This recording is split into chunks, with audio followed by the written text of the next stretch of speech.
everyone, welcome to my channel. I am Sarah Davis. I am the co-owner of Woods Edge Homestead, and this is Introduction to Water Bath Canning.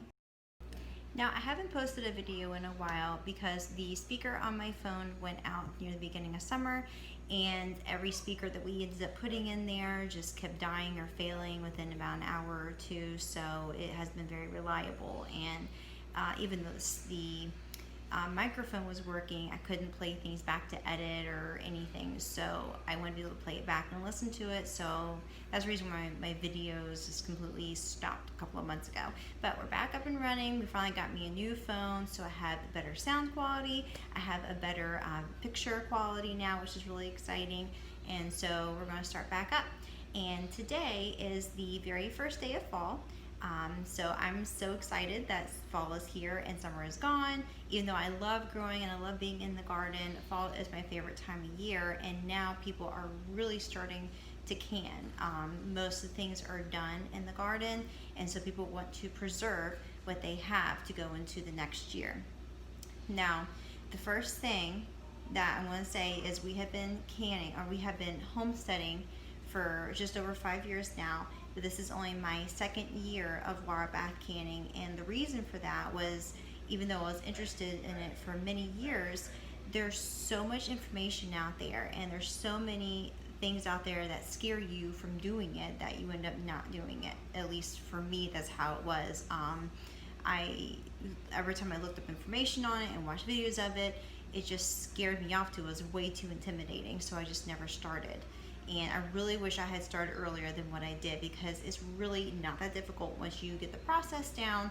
Do it a couple of times, it really is no big deal. And I'm going to show you guys in a non-scary way how to water bath can safely at home. I now do it professionally. I make jams and jellies, and I make pickles, and I sell those at the local farmers market as well as in a little store at a farm in a different county. So it's not that big of a deal, guys. Today I'm going to show you how to can my pickled watermelon rinds. Now, don't get too excited. I'm not going to give you the recipe for my pickled watermelon rinds. I'm just going to show you with that how to do the water bath canning process. Now, the first thing you need to know is what kind of recipe you are using. Make sure it is for water bath canning. Not everything can be canned using the water bath method, and the reason for that is the pH levels. Some things are more acidic than others. The things that aren't acidic is called alkaline, and if it's too alkaline, then it's not going to can safely. Even if the jar seals, it's not going to can safely because the pH levels are going to be off. So some of the examples of things that are not acidic, that are more alkaline, are tomatoes. You cannot can those in a water bath, and you can't can meat in a water bath. For water bath canning, you can do a lot of different, most of your fruits and vegetables you can. And like I said, I'm going to show you using pickles. Pickles have a lot of vinegar in it, so they're perfectly fine, perfectly safe for canning. Now, these are my jars that I use when I do watermelon rind pickles. These are the wide mouth jars. These are brand new jars, and what you're going to do is you need to sterilize your jars first. After you have a recipe you're going to use, whether you're going to use this for pickles or if you're going to use a little jar like this for jams or jellies and whatnot. Just make sure that you get whatever jar you need, and you want to sterilize it before you do anything else. So simply remove the ring, and you're going to pop this off. Now, there's a big debate about whether or not you should sterilize your lids too.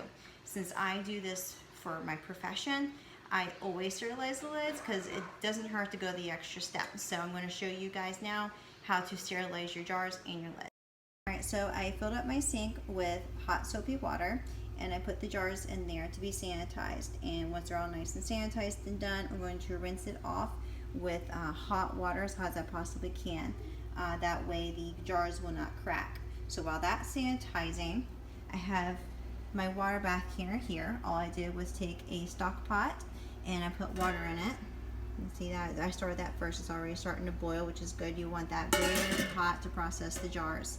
Now see, there are the rings there. Now for the lids for the jars, I have right over here in a skillet. I put some water in there, and I did not, as you can see, I did not turn it on high. You don't want it on a really high temperature, because if you put it on a high temperature, then it's going to make the lids pop prematurely. So to make it hot enough to be sanitized, but not hot enough to where it's going to pop prematurely, I have it just under low, and it's already starting to get nice and warm. You can see some little bubbles in there. So it's going to be warm enough to get it nice and clean without them popping and not sealing the jars properly. All of this going on while I wait for this. I've already put the pickles into the brine, and it's got to sit for another 19 minutes.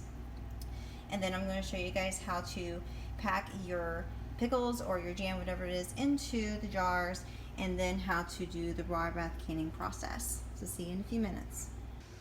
Alright, so the pickles are all done in the stove and are now ready to be put into the jars for the water bath canning process. I took all the jars out of the hot soapy water and I rinsed them off with nice hot water. That way when I put in the hot pickles in the hot brine, that it will not crack the jar. So I got that done. I had this neat little funnel that my very thoughtful husband bought for me off of Amazon. It's perfect for canning. I use this all the time for pickles and it works marvelously. So I'm going to put this right here. Now, to put the pickles in the brine, and the best way that I like to do it is to use a clean glass measuring cup. Start adding in the pickles and the brine. And you want to fill it up until it goes to this bottom rung right here.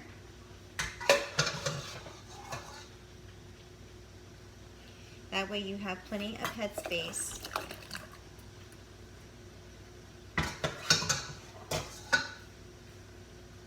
You definitely have to watch it. Alright. Just a little more.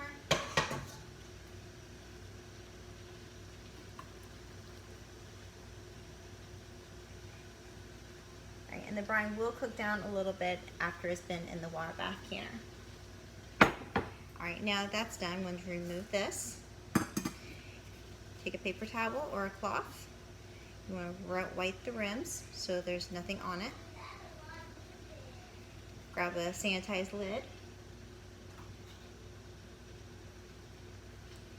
Put it right on here. Grab your ring. Put it around. And you only want to tighten it finger tight, no more than that. Alright, now it's time to put them into the water bath canner, which is easy. All you gotta do is use your jar lifter. Put it around the jar. Put it right there into the water bath. And continue and try to fit the jars in there. I might get all of them in this batch. You will see.